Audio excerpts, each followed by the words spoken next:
Good afternoon and welcome to What's Going On. And I am your host, Kathy Blaze Jefferson. I am here with Dr. Bridgette Williams. And you know what? What do I say about this lady? I mean, I just met her, but reading her bio, man, it will blow you away. She's a counselor, she's a podcaster, she's a philanthropist, she's an author, she's a podcaster, and there's so many more titles she has. But it's not all about the titles, it's about everything that this woman is doing in her community and many more communities. So let's welcome Dr. Bridgette Williams today. Hello Thank there. you. Thank you. Thank you for allowing me to come on and use this platform. You're welcome. It's such a pleasure here to have you today. And I look forward to talking to you about all the things that you have going on. And I know in our short amount of time, we won't be able to touch, but about this amount of it. But Hmm. you really have a lot going on that our communities need to know about because Hmm. there's so much going on in our world right now. And you are touching a lot of those areas and all the things that you're doing. Yes, ma'am. So I always like to ask our guests, where are you originally from, Dr. Bridget? I'm from Fredericksburg, Virginia. I live in Okay. Spotsylvania County. However, I was born in Washington, D.C., but I actually was raised in Alexandria, Virginia. Okay. I'm going to say until I was around about 8 or 9 years old, and that's when my parents moved here to Fredericksburg, Virginia, Spotsylvania County area. Okay. Okay. Hmm. Welcome. Wonderful. So, as I was stating, I mean, there is a lot of things that your hands have touched, your mind have touched. I mean, you've gone through a lot in your lifetime, things that some people just couldn't imagine. Hmm. And we'll talk about a little of those things if that's what you're wanting to talk about today. I'm You great. are you are a counselor, and Hmm. you're a specific type of counselor.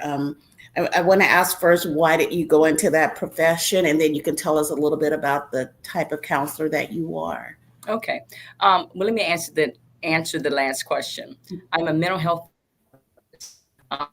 Counselor is a very diverse word. Anybody could be like a physical therapist or what have you, or Dr. Dr. counselor. Dr. Williams, you froze up a little bit there, so I'm going to have you repeat that. I don't know if you just froze up on my end, but you froze up a little bit. Okay. All right. So I'm going to answer the last question and clarify that I'm a mental health therapist. So when Okay. somebody hears the word counselor, that's a very diverse word. So I always clarify that. And just like I'll tell somebody I'm a therapist and say, oh, what kind of therapist? I'm like, well, I'm not a physical therapist. So that's an interchangeable word as well. So Right. I am a mental health therapist. And why did I Okay. go into the profession? That's a whole different story. Well, based on, a little bit about my background and my childhood, I didn't have the best. Did not. My father was an alcoholic. My mother was an emotionally absentee mom. However, and my childhood was pretty horrific, to say the least. And so I chose to go into the counseling field because I wanted to help others. Also, I noticed as I got older, and even though I did not have the best upbringing, or even when it came to school, I was picked on a lot. I Mm. still had, I'm going to say, an innate gift in myself that I could sit down and talk to people. Now, people can go to college all day long, but Right. some things just come very natural for others. That's true. Yeah, and that's why I went into it. I went into it really to help others. And originally, I was going to become a social worker, some kind of way. I don't know. I ended up going on a different path, and I ended up becoming a mental health therapist. Okay. And for some people, they may think that those roles are very similar. Could you tell Mm-mm. us how different they are? Good question. So now the social work field has changed through the years. It's changed a lot. Now they do provide therapy. They do that. And they're much more, I'm going to call a resource linker. And to be Okay. honest, they can be very multifaceted in things and certain things. So for example, the VA will hire them quicker than they will hire a mental health therapist, because Oh, of this reason. They can do billable hours. It's a little bit different. When you're okay. dealing with a mental health therapist, We come in, we're here to provide the therapy, we get you well, we send you on your merry way. Can we resource link? Yes, we can.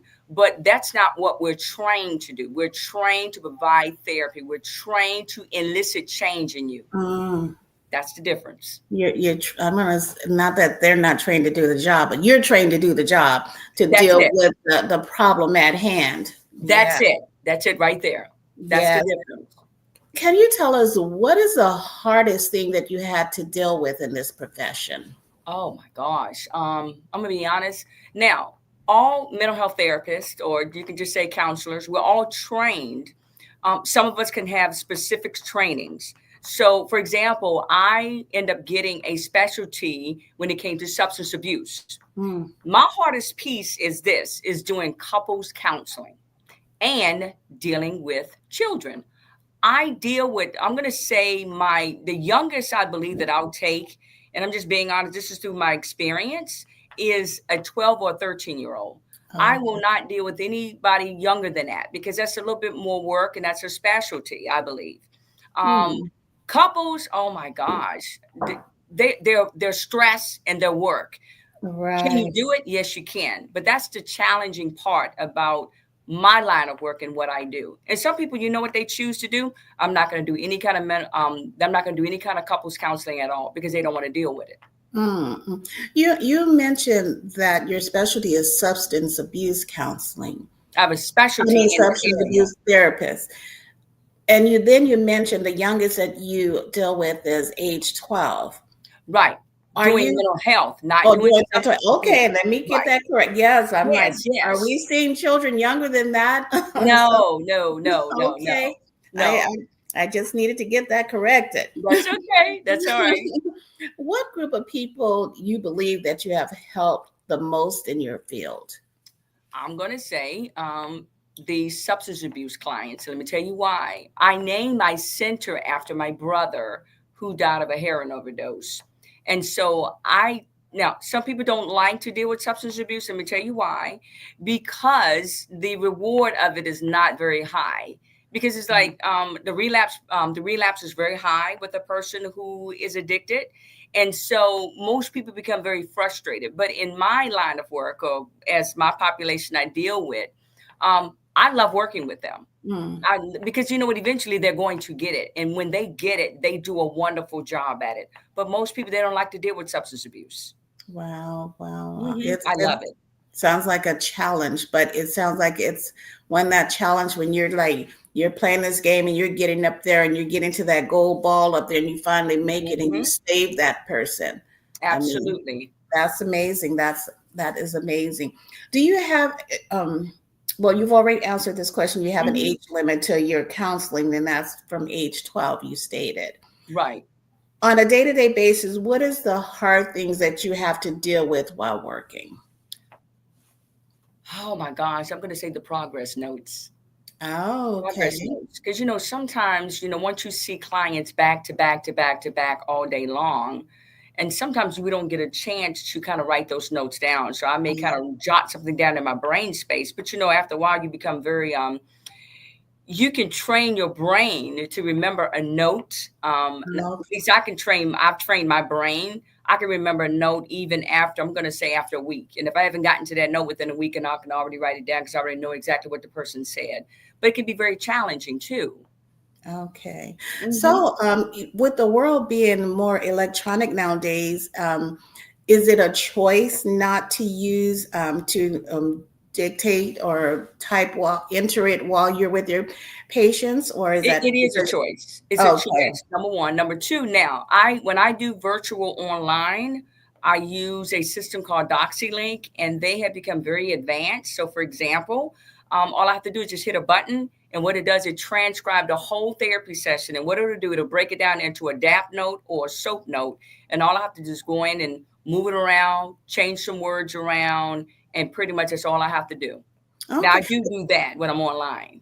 Well, I love the choice that you're making to do it that way because if you're wanting a person-centered environment and you want to be able to see everything that's going on, the body Hmm. movement, the language, everything that's going on with your client at that moment. If your Yeah. eyes is on the tablet, Right. you're liable to miss some things. Yeah. Uh, So I just hit a button. yes, I remember when my doctor's office first started doing that, and I felt like he wasn't paying attention to me. Yeah, yeah. Oh no, I love it. I just hit the button. I let them know, hey, look, I'm going to record you and let you know that. Do I have your permission? They say, yes, I do. And I hit it. And all I can do is just sit back and listen to them now. That is awesome. Hmm. Besides this field, is there any other field career that you probably would have chosen? To be honest with you, probably would have became a social worker. Uh, Seriously, I probably would have became a social worker.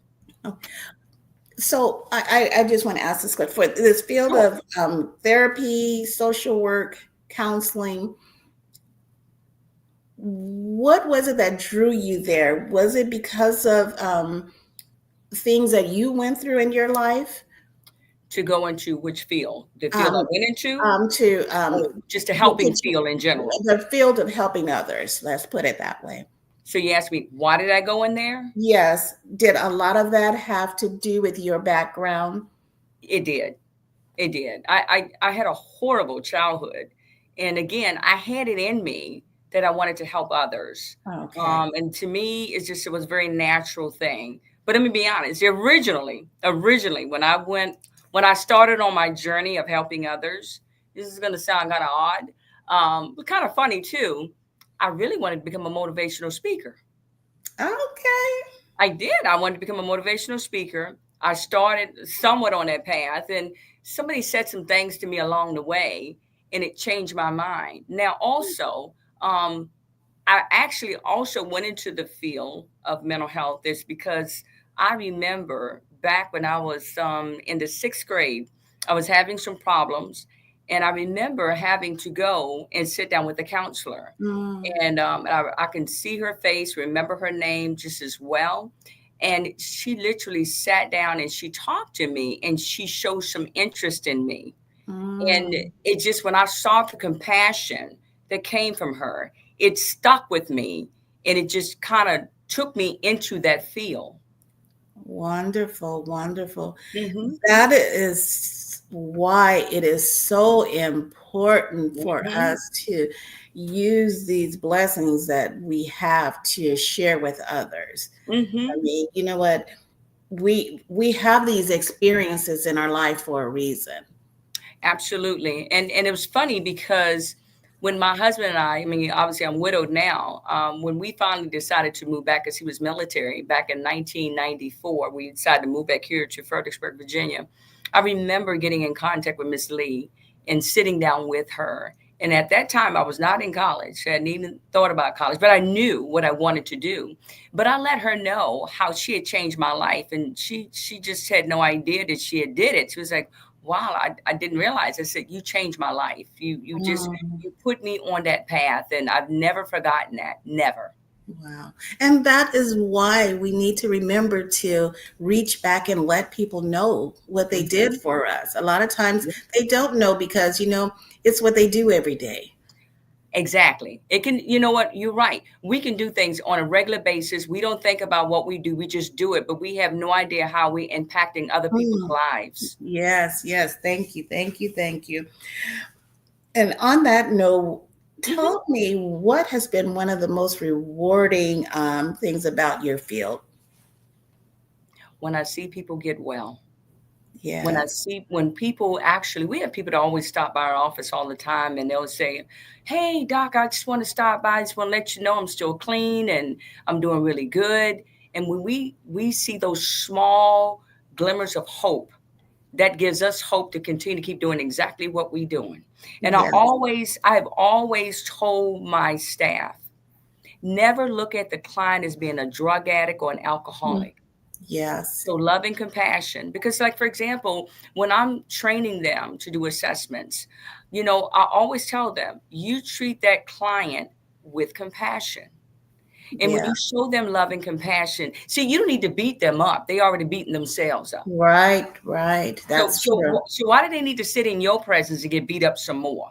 Right. They're seeing enough of that outside in the world, and they don't need to come to a place where they're coming for help to receive the same treatment. Yes. And so when I teach, I said, that's how you show the love and compassion. you spoke about your husband being a widower. I, Hmm. would you like to talk a little bit about that? Because I know I've read your bio and I know you're some bit of an activist out there also. Yes. And Um, and I'd like to share that story. sure. My husband, we were married for 33 years, and we have been high school sweethearts since the age of 16. And my husband in 2019, we had literally has just taken our last vacation.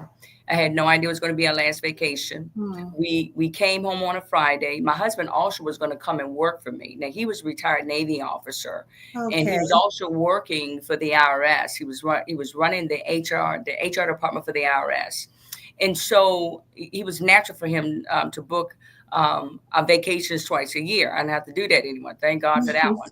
But anyway, so at that point, we came home on a Friday, and he had just picked up his certification to become. He was he was a certified Christian coach. Never got a chance to use it, but we picked up his desk plate because he was going to actually come and work with me in my office to work with veterans to help Okay. transition out from the military. And exactly 1 week later, my husband obviously took ill at work, and they said that he died of a widowmaker. And I took him off of life support exactly 1 week later, that Friday, and made that decision. Um, and so I was not expecting to become a widow. We had just talked about our retirement on vacation, Mm. and my husband that morning when he took ill. He was a very praying man. He had literally had wrote on a piece of paper. He had a thing with him. He would pray for people. He put it on a piece of paper, and then we had built an altar. He put it on the altar. He put a rock on that altar, and he had prayed for me that morning. And about Okay. 4 hours later, my husband was dead. So Wow. yeah.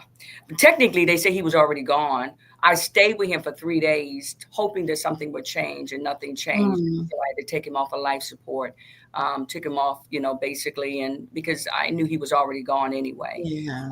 But that inspired me.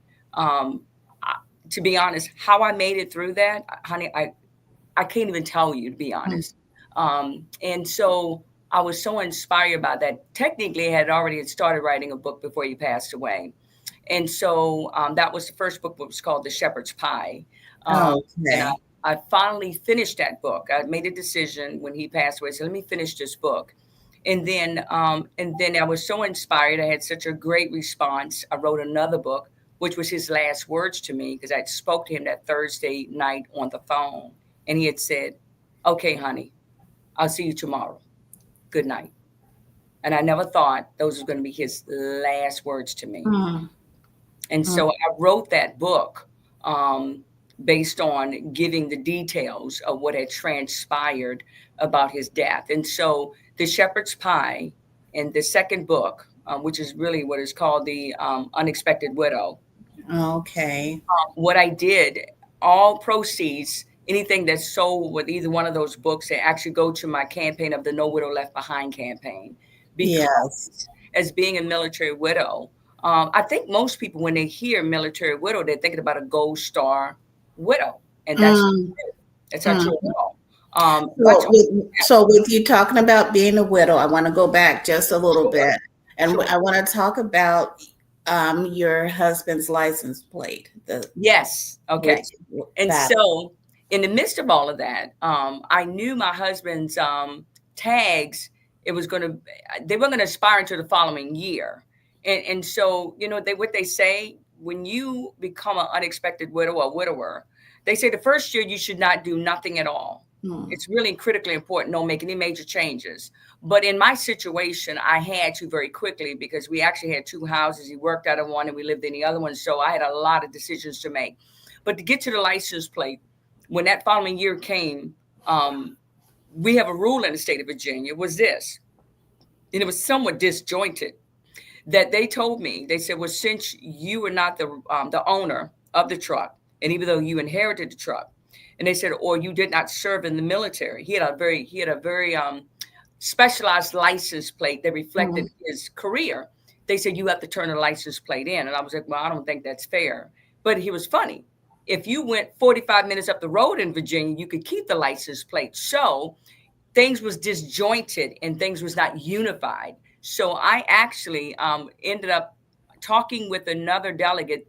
They at that time they came to me and asked me would I run as a delegate, and I was Mm, like, "There's no way," because I was running a private practice and there was no way I could do it. right. So I worked a deal out with one of the other delegates that ran, and he basically carried. I wrote the bill. He carried the bill for me, and the bill passed. And what it did, it unified the whole state of Virginia. So now all of them get to keep our license plate. It no matter what, we get to keep that license plate. Then it was so inspired. We went back the following year, did another bill that unified all of any customized military license plates. We get to keep all of them now. Wonderful, Yeah. wonderful. I'm so happy that you did that because you know what? That's like taking a piece of him away from you. Yes, that's what it was. That was taking a piece of him, and you know what? During that time, that's something you don't expect to be having to fight for. I shouldn't have never had to fight for that No. right from the get go. But things was not unified again. So when that change came, is unified across the whole state of Virginia. Mm. Well, Hmm. congratulations on Thank the you. win for the state of Virginia and all Yeah. the military wives out there. Hmm. So I have a couple more questions. Yes, How ma'am. do you separate your personal life from the mental health field that you deal with daily? It can be a challenge. It can be a challenge because once you leave here, like somebody asked me at one time, how do you deal with all of the craziness, and then you go home? I said, Mm. Here's what I learned to do. I learned to separate and I learned to compartmentize. And so when I walk outside this building and I lock that door, I always tell myself I did the very best that I could do today. And Oh, so, if they're having a crisis, that's on them. Hey, look, you need to call 911. But I cannot sit back and hold people's hands on a regular basis. mm. My job is to elicit change, and I have to trust myself, what I've given you, what tools you have in your tool belt that you can utilize those things. Because see, I have to have a life as well. That's So, true. yeah, so I That's true. always put it in my head when I walk outside of here, it's time for me to shut this off and now go home. Yes. And I imagine that can be hard, but you have to put a plan in motion and stick with it because in Hmm. your field and in the nursing field, I have a girlfriend that's an RN, Hmm. and there's times where you're out and about, could be just shopping, and something happens. Yep, And as a nurse, if something happens right in front of you, you have to react. I it mean, is. your Yep, license require that.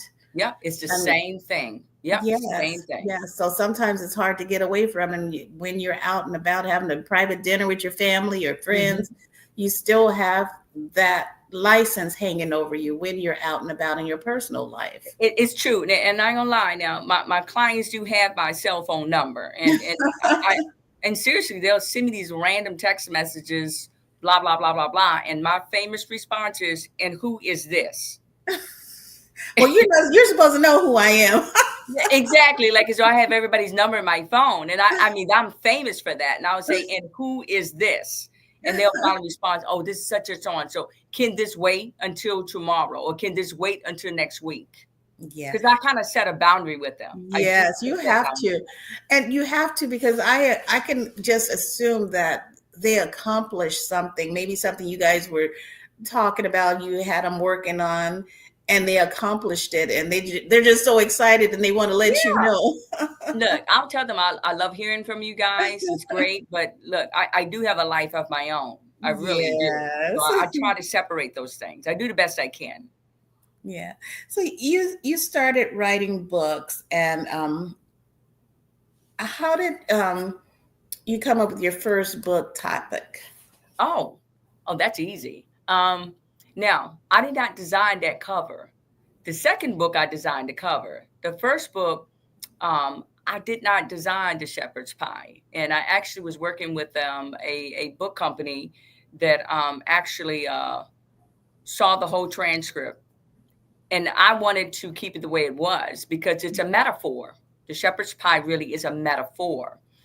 And it was funny when the book first got published. I remember having it in the office. I was so excited. And I remember I gave it to a client, and it was like they said, "Oh, is this a cookbook?" I said, "No, it's not." Now, you know, the only person who could get it right was a 16-year-old, and Really? Huh? I handed her the book, and she saw it, and she says, "Oh," I said, "So what do you think?" She said, "Dr. Williams, I kind of know you well." I said, "Okay." So why do you think I call it the shepherd's pie? And she said, "Is this a metaphor?" She did. She got it just that quick. It's a metaphor. I said, "Okay." And she said, "Knowing Wonderful. that I know you're spiritual, something must have happened." I kid you not. She had never read the Oh. book, but it really is a metaphor. The shepherd's pie really is a metaphor, and it really was a pie. It was a pie that saved my life. Mm. That has to feel good too. I mean, this is your 16-year-old client Yep. that you know what, you're thinking you're there helping them, doing all this work with them, Hmm. but they're getting to know you as well. Yeah, yeah, but I mean, I had her for a couple of months, but it was interesting. She Mm. picked up on it quick, gave it to an Yeah. adult. They was like, "Oh, is this a cookbook?" No, it's not a cookbook. That's awesome. That is Yeah. awesome to know that they are actually listening. They're paying attention to what you're saying. I mean, Hmm. you are a motive. I mean, you may not be on those huge stage that most people think a motivational speaker is, but you Yeah, are a motivational speaker in your office with your clients. absolutely. To me, I'm always talking to folks every single time of the day of the week, and I enjoy talking to people. And it was just very natural for me to start a podcast. You also have some a book in regards to the um, the pastors, relationships with pastors. Also, I don't know how to put it, or however Right. you put it. So, okay, so we're still talking about the shepherd's pie, which Okay. is what comes back down to I escaped a dangerous religious group. Okay. That's Okay. really what that was about, and I basically almost tried to take my life. Um, Very good read. When I wrote the book, I wrote it in a very conversational tone. Everybody who reads that book, they said, "Wow, I felt like I was talking to you." They said, "Because I know Hmm. your voice, the way you wrote the book is a very quick, easy read book." And they said it was very inspirational. And then you can actually, the book is now sold in Barnes and Noble. I actually had my own debut that they actually outsold some of the other old authors that was actually at Barnes and Nobles here in Fredericksburg. So now you can actually buy the book. And matter of fact, I think they said the book sold out. So I have to actually give them some more books because it sold so well. Congratulations. Thank you. Congratulations. So, Dr. Hmm. Bridget, you have gone, as we've said earlier, you've gone through a lot of things in your life since Hmm. childhood. You've accomplished, you're very well accomplished. You've would you say that you are healed from your childhood adult traumas? Absolutely. And good question. One thing about me, what I can do, like sometimes when I'm teaching class, and I haven't taught in a while, but when I'm teaching class, like family dynamics is one of those pieces that I love to teach, and people love to hear me teach it because I do such a very animated job. So when somebody has not really healed from their trauma, they would really have a really hard time to talk about the past. Mm, And in my situation, I can talk about it. I can talk about it every day of the week, and it mm, doesn't bother me because I know that I've healed beyond all of that. I did the work prior before even going into therapy. I do believe this. I think a therapist should actually go to therapy to mm. understand what it is to be the client. Also, they teach us this: get through your own stuff first Yes. before you try to go and help somebody else. And Right, right. I've done the work. I have put in the work. I stayed in therapy seriously, and I'm not a big proponent of being in therapy. I meet somebody, I've been in therapy my whole life. Well, then, honey, I'm so sorry. Then you got the wrong therapist. Mm, Being honest, seriously. mhm. When I went into therapy, my journey of having to go in because I kept having so many issues. I stayed in therapy for a good solid 3 years. And Okay. when I'll never forget my therapist. He's since retired, Dr. Bori. I asked him. I said, "How do I know when I'm ready to end therapy? Do you tell us, or what do you do?" He said, "Well, guess what? You determine when you want to end therapy." And that's kind of how I do with my clients. Now, Mm, my area of specialty is EAP work, employee assistance work, which is, you have to do solution focus. I get 6 sessions or 12 sessions. So we have a goal in mind. I know what I need to do with you. But I am a big proponent of this. Never stay in therapy just to be sitting in therapy. If you're going to mm, go to therapy, you work on the stuff, you deal with it, and you tuck it away and you move on from it. mm, I don't believe in just reliving stuff over and over and over and over again. I don't believe in that. You get through it, deal with it, and move on. hmm. Do you find many people that just use it as a crutch? They just want to be there? Yep, that's the way I feel about that. And it's like Mm. you got to stop blaming mom and dad from 25 years ago. Right, right. I strongly agree with that. Hmm. I told a person once that I feel like the person is just emotionally blackmailing you. Whenever Exactly. whenever they want something, that's what they do. They bring up 25 years ago. Absolutely. I Yeah. just you don't want to hear that anymore. I just don't. Yeah. I move on beyond it at this point. Sometimes it's not about trauma anymore. It's about what No, they it's can not. get out of you. Exactly. Yes. Exactly. Heal thyself. Work through the Yes. trauma and heal thyself. Yeah. I would also like to ask what word of advice would you give to someone that's thinking about seeking therapy? Know why you're going to therapy. One thing I hate is when somebody will come into therapy and I say, okay, so what brings you here today? Here's the famous ones. Well, I'm here because my wife told me I needed to be here. No, I didn't Mm, ask you that. I asked you, why are right, you here? See, right. here's the deal. People don't feel the need to make the change Mm, unless we feel there's a need for change. Me telling you that you need to go to therapy, sending you to therapy doesn't make any sense. Now, until that person see they have a yeah, maladaptive behavior, then you're wasting a lot of time. that's true. That is true. You have to see it for yourself. You have to Hmm. see it for Absolutely. yourself. I Absolutely. we have. I'm gonna look at one of the comments here. Latrell Jackson. I can't remember anything about the world. Yeah. Hold on. Uh-huh. Yes, ma'am. He said what? What did I he say? can't remember anything about the world. He can't remember anything about the world. What does that mean? That a I comment?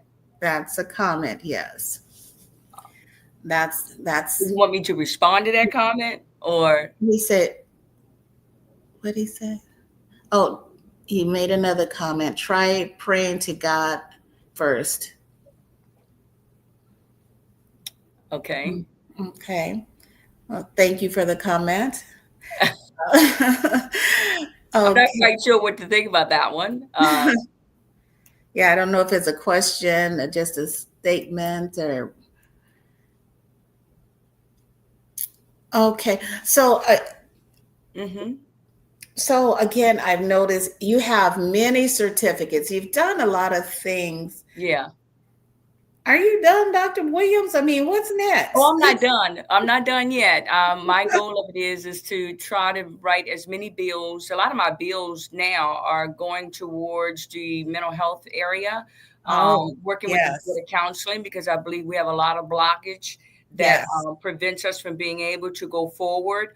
All these licensures, things of that nature, we need to change that. We really do. It's nothing but a barrier Mm-hmm. to, I'm going to lie, to a lot of people of color. You're not going to find a lot of people in the mental health field because of all of the barriers that we have in the mental health field, as far That as is I'm true. concerned. And so I'm real quick to want to get to put in more bills to make a change in that particular area. And so right now, I recently just submitted a bill that I want to make it so that we change things when it comes to the mental health field as far as getting an increase. Now, I did do another bill last year, it was year before last, which what we did, we ended up going and They changed it where you had to change the test because it was only one test that they had. Well, I changed that. I said, look, you need to give us another test. So I went down to the General Assembly and I argued that, took a couple of people with me, and guess what? The bill passed. So this year Wonderful. I am aiming for the bill to change it where what we can do now is that so if you want to get your LSAP, which means that you're a licensed substance abuse practitioner, they do have four areas how you can get into it. But yet there are some that they may not be licensed. But guess what? What if you've been working in the substance abuse field, I'm going to say for 10 years, and you're going Right. to tell me that I can't get my LSAT? Okay, well, wait a Right. minute. Hold up. So guess what? I wrote a nice, cute little old bill. That bill, I took away every barrier there was. Okay, here's the fifth way now. So Mm. my goal of it is to keep writing a bill, keep breaking down the barriers of those walls that prevent us as African Americans from being able to enter into that field. Wonderful. Congratulations. And you know what? Even in that whole industry, what they're doing is putting up band-aids for us, thinking that's Amen. going Yep. to satisfy the problem, but it's not. We want to complain about the things that's happening in our communities, but look, you're one woman, but you're out there making things happening. I Mhm. get so upset when I hear people say, "Well, I'm not going to vote because it don't help us." Why You not? You need you're to. you're one woman that's brought about these changes in these bills. Hmm. If I'm not exercising my vote, I'm not doing anything to help the problem. Absolutely. And I'm going to keep fighting no matter what, because truth be told, again, if you look at the percentage of African Americans in the counseling field is not very high. Most as barriers because either number one, either they can't pass that test. And Mm, scholastic skills, or when it comes down to testing, do you realize that back, I think they didn't make the change to like after 1970, what they would do, they would grandfather folks in. They would grandfather you in. They took what you had, took what you had been doing, and then what they did, here we go, those baby boomers changed things, said, well, now you got to take a test. Well, so what? mm, That test does not supersede your experience that you've been right. working for 10, 15 years under Yes, somebody else's license. that's We need true. to, we need to break through those barriers, and we need to keep knocking at those doors until we get exactly what we need to get. And That guess what? is Another true. thing, we have a lack. And counseling is one of those things that's very personal. It's a very personal thing. So here's the thing. Since we have a lack of, most African Americans, we will not go to somebody that is not of our skin tone Mm, because they don't understand what we've been going through. right. That is, and it's just facts. You know what? Yes. You spoke of your traumas and everything that you went through. You know what? We go through things, and we're going to someone that was raised somewhere different, different culture, different background, different everything, and don't understand what we're speaking about. Absolutely. So a lot of times they're just giving them pills. Take these pills. They're prescribing pills for them. Right. Okay, they're probably already taking enough street drugs already out there. Mm-hmm. Yet you Absolutely. yet you're giving them more pills, but the problem isn't being resolved. Well, here's my other thing too. We live in a society where is this. We would rather give a pill than to help a person to develop some skills. That's true. And we need to do better in that area. We've That, got to do better. We also, again, I'm going to repeat this again. We've got to get more of our people of color in the counseling field or the yeah. social worker field. We've got to do better in this area. But Mm. again, here's my thing. I'm real big on this. How many people of color are sitting at that table when they're making those decisions, when they're writing the DSM-5? How many of us of color are sitting at that table? Very slim. That's Very true. slim. And so we need to be put in those particular areas because we need to represent ourselves. And now I've always had this other issue that I don't like.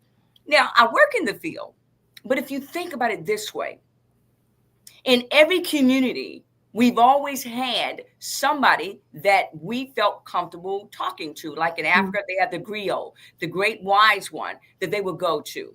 Mhm. Or in the African community, we had the pastor, we had the teacher, we had Yes. we would go and we would talk to them. But here's the biggest problem: how can you take something? Let's be honest. Think about it now. How can you go and monopolize of a basic skill that we have? We're talking right now. And now we're going to put a theory on it. I'm just being honest, put a theory on it and then say, well, I'm going to charge you now to talk to me. But that's a natural thing that we do every day. Yes, that's We true. monopolize off of something that was a very natural thing that we have in every type of a community. The Filipinos, we have a lot of friends that are Filipinos. If you're feeling sad, they say, you know what we do? We will open up a window and talk to the next door neighbor. They say, why do you need to pay somebody to talk to you? Um, It's a good point. I mean, that so, is true. but I And work with, that is so true. And you think about our community. I think about I'm going to use my grandmother as for example. She was sent out in the front yard all the time. All the kids in the neighborhood would come to her house. yep, During the holidays, she'd buy one of these huge candy canes, and after Christmas, she'd break it. Be out there with her little hammer, breaking it up, and all the kids, I don't know what it was about that candy cane, would come right. to her. And I think it was more than a candy cane because she would Mm-hmm. talk to them and love on them. And a lot of Absolutely. times, kids didn't have that. Their parents are working all day long, even during the summer. So they Mm-hmm. had this grandma figure that they went to in the neighborhood. Absolutely. Those are basic skills that we have within our community. And yet we seem to dismiss that. And we feel we got to go Yes. spend a bunch of money to go sit down and talk to somebody. But it doesn't require all of that. But I know I'm Mhm. sitting here as like, hold up, lady. That's your own field. I get it. But I'd sit in, look, I would sit in class, would argue about stuff like that all the time, so you can imagine me sitting in class in college, arguing with Right. the professor or stuff like this. I'm like, I think we've monopolized off of a basic skill. It was a basic thing that we have. Think But about you know growing. what? You know what? Your services will always be needed. It Okay. is. Yeah. Having what you're discussing right now is just a part of humanity, a part of who we Hmm. are. I mean, most times people don't even know who their own neighbors are. We can True. walk outside and wave at the neighbor or say hi. We used to do those things. A lot of times you get out your car, you just run in the house and you don't say hi to your neighbors anymore. So We we're don't. missing that communication. Hmm.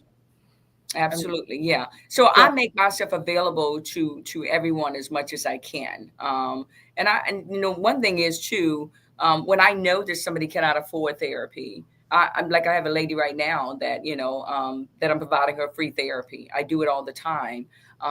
Or I'm also with another organization called Open Path, which what we do a pay and slide scale. So I try to make it so that the therapy is very affordable for everyone. Even though we're a nonprofit organization, we never get donations. We never get them. But again, I continue to keep doing what I'm doing because I love working with people and I love seeing people make change in their lives. George Warren said he gave you lots of stars. So, Dr. Bridget, if someone wanted to reach out to you, how would they contact you? They can contact us here at the Angela Recovery Center, 540-898-2020. I hate to throw this number out there, but I'll throw my own personal number out there. Oh, It's don't put that out there. Are you? Is your organization? Do you have Facebook, Instagram pages, or anything like that? you can find us actually on Facebook page. You can actually Oh, go in www.angelorecoverycenter.org and okay, you'll be able to get to us. But our number is 540-898-2020. wonderful. We're not giving out any personal phone numbers here. Y'all not gonna be bothering this woman on her day off. Oh, Lord. Trust me, I get bothered all the time. It's no big deal. So, if they wanted to find your book, where would they go to get your book? Amazon. Amazon. Okay. Amazon. Yes, ma'am. They Okay. go straight to Amazon and they'll be able to find it. Actually, I think we display it also on our website as well at the Okay. angelarecoverycenter.org. So, is there anything coming up? Any book releases? Any Oh, we conferences or anything that you would like our audience to know about? well, actually, I'm getting ready to release our my recovery book right now. We had so many inspirational stories of we have a habit here when you go through recovery. we make you do your own self autobiography. So what I did, I collected through the years people's autobiographies, and I decided to create a book. And so we now have Wonderful. a book. Yep, we do have a book, and I'm getting ready to publish that. And I'm also working on a grief book as well, a widow grief book on top of that. I That's love ready that. to be released soon. But the recovery book, I just need to send it to the publishing company, and they'll be able to find that and be able to purchase that as well. Also online if they go into the angelorecoverycenter.org. So I got two more books getting ready to be released. I've got a bill that it's getting ready to hopefully go through this year. And I'm always constantly working on the No Widow Left Behind campaign as well. Wonderful. You heard it here. I asked her when was she gonna be done, but she said she ain't done yet. I'm not done yet. No, ma'am. I am not done yet. No, ma'am. Dr. Bridgette, how has your experience been with Swagger magazine thus far? To be honest with you, I am really impressed. I Mhm. didn't know anything about this magazine until I have a person right now working on a screenplay based on my second book. And she had said, "Do you know about Swag, right?" No. They said, "Oh, honey, let me send this to you." They said, "You need to contact them, and you need to get yourself interviewed in the whole." Now, I am really impressed with you guys. Very much Wonderful, impressed. wonderful. I'm going to work on some other services with you guys as well. I am very much impressed. Very Awesome, much. awesome. Yeah, so and you look into those things that I was mentioning to you I am. earlier because we Yes, don't want you ma'am. to be able to miss those opportunities also. Well, it Mhm. was such a pleasure to have you here today, and thank you for sharing all the love and everything that you were able to share about your life, your journey, and just being Mhm. here with us. Thank you so very much for allowing me to actually be a guest on your show as well. It was such a pleasure. And thank you all for joining us here today on What's Going On, and we'll catch you next time. All right. Bye. Bye bye.